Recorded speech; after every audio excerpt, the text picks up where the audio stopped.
Good afternoon. This is HorseRacingNation.com handicapper Jarrod Horak, and we're going to recap the Kentucky Derby, and then we're going to preview the Preakness Stakes. In the Kentucky Derby, there wasn't a lot of pace on, so the horses that were up or on or near the lead, the top three, basically dominated the race. Dortmund, he ended up setting the pace for trainer Bob Baffert.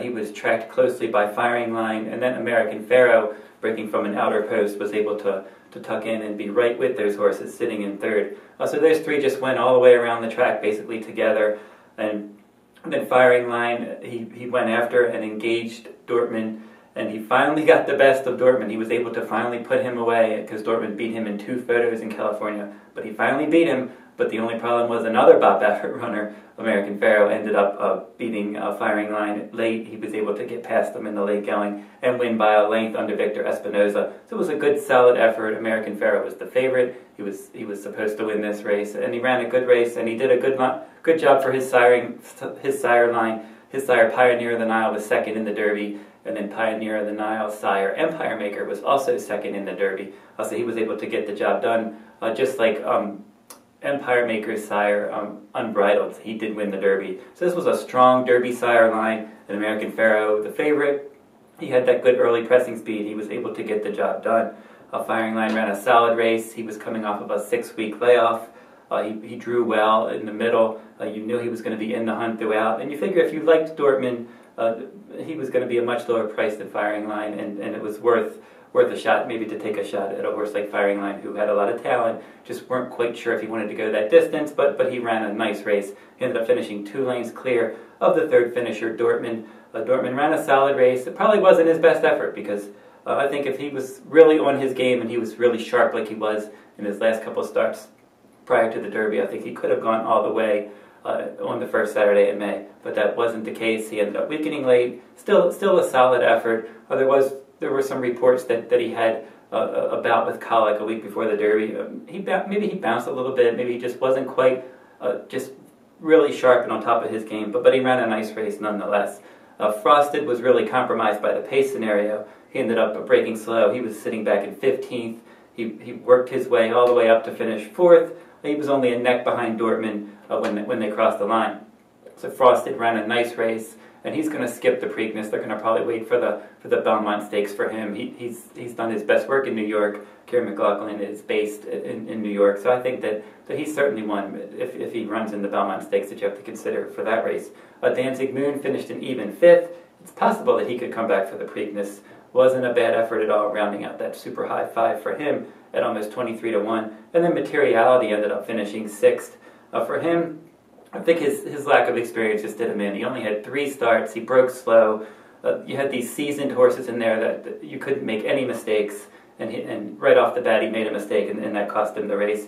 Ended up finishing 6th. He didn't give up. He has a lot of talent. He's another one that I think that he's looking at the Preakness, but he rarely brings horses back in 2 weeks, and I would expect that he's more likely to run in the Belmont Stakes. Maybe the bigger disappointment of the race was Carpe Diem. You figure after he drew that inner post, he was probably going to be in a bit of trouble, and he ended up, he didn't sit a bad trip. He set a tactical trip, and then he slowly faded to finish 10th. He's another one that they're taking a look at the Preakness Stakes, but I would think that he's more likely to probably pass that race. And maybe the biggest disappointment was Upstart. He was battling with Frosted in Florida this year. He ended up finishing last. He was a distant last. He never did any running, and that was a bit of a puzzling effort for him. So now let's look forward to the Preakness Stakes now. And you're going to have those top 3 probably battling again. You have American Pharoah, Firing Line, and Dortmund. American Pharoah has another good chance to win, and all 3 should run well. They have similar running styles. They ran well a couple weeks ago. The question's going to be, are they going to be able to come back in 2 weeks? And American Pharoah the Preakness will be his 4th race in 9 weeks. Firing Line's much fresher. I said the Derby was his first start in 6 weeks. And then you have Dortmund. Maybe he's going to try to bounce back. I said after maybe not running his A race, but he still ran a decent race. Some new shooters in there. You're going to have Divining Rod, same owners as Barbaro. This one was 2nd in the Sam Davis earlier this year, 3rd in the Tampa Bay Derby behind Carpe Diem.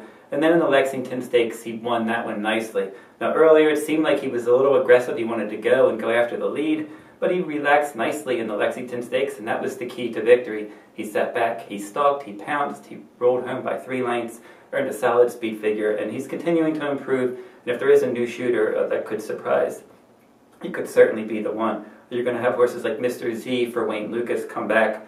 He finished off the track in the Derby. Danzig Moon, we mentioned, he was 5th. He's got some tactical speed, and he was 2nd in the Bluegrass Stakes prior to the Derby. Then you have Tale of Verve, that one for Dallas Stewart. He was on the also eligible list for the Derby. He ended up not making the field, coming off of a maiden win at the St. Preakness distance of 1 mile and 3/16. But he's a late runner, probably a late bloomer, could do more later this year. As I mentioned, Todd Pletcher has Carpe Diem and Materiality, and maybe Stanford as well, possible for the Preakness. Competitive Edge is another horse that he has on the Derby undercard in the Pat Day Mile. He earned a 102 Beyer speed figure, keeping his perfect record intact. But I would expect, as I said, with Pletcher, he just doesn't bring horses back in 2 weeks. If he does, I guess you got to stand up and take notice. He likes to give horses more time between starts. Now, one angle that we have to look at, Derby runner-ups in the Preakness. Since 1962, we've had 37 Kentucky Derby runner-ups run in the Preakness. Only 2 have won. That was Prairie Bayou in 1993 and then Summer Squall in 1990. So they were the only 2 Preakness runner-ups, the Derby runner-ups since 1962 to win the Preakness. Now, 12 others have finished 2nd, and then 9 others have finished 3rd. So they do hit the board. The last one to run in the Preakness after finishing 2nd in the Derby was Bodemeister, and he did finish 2nd in the Preakness that year. So now Firing Line's going to try to overcome that stat. Maybe it looks like just based on the history, he has more of a chance finishing 2nd than he does to win, maybe 2nd or 3rd. But we'll have to see how that ends up playing out this year. What kind of chances do we think American Pharoah has to win the Triple Crown? I think he has a better chance than some of the others that have tried recently. You can go back to Big Brown. I didn't really think he had a big chance after the Derby, and then the same thing for I'll Have Another, and I kind of felt the same way about California Crim. Just didn't have that feeling that they could do it. This horse certainly has the talent to do it. I think he has a better chance than those 3, but the Preakness will be his 4th race in 9 weeks. And then if he gets through that test, he's going to have to come back 3 weeks later and face some good, tough horses, horses like Frosted, possibly Materiality. So it won't be easy, but the Triple Crown isn't easy. So he's going to have to really earn it if he does it. And he'll have a good shot in Baltimore, I think. But we'll have to see how he comes out of that one and what happens in the Preakness. It looks like an exciting Preakness this year with the top 3 Derby contenders coming back. And we're really looking forward to the race.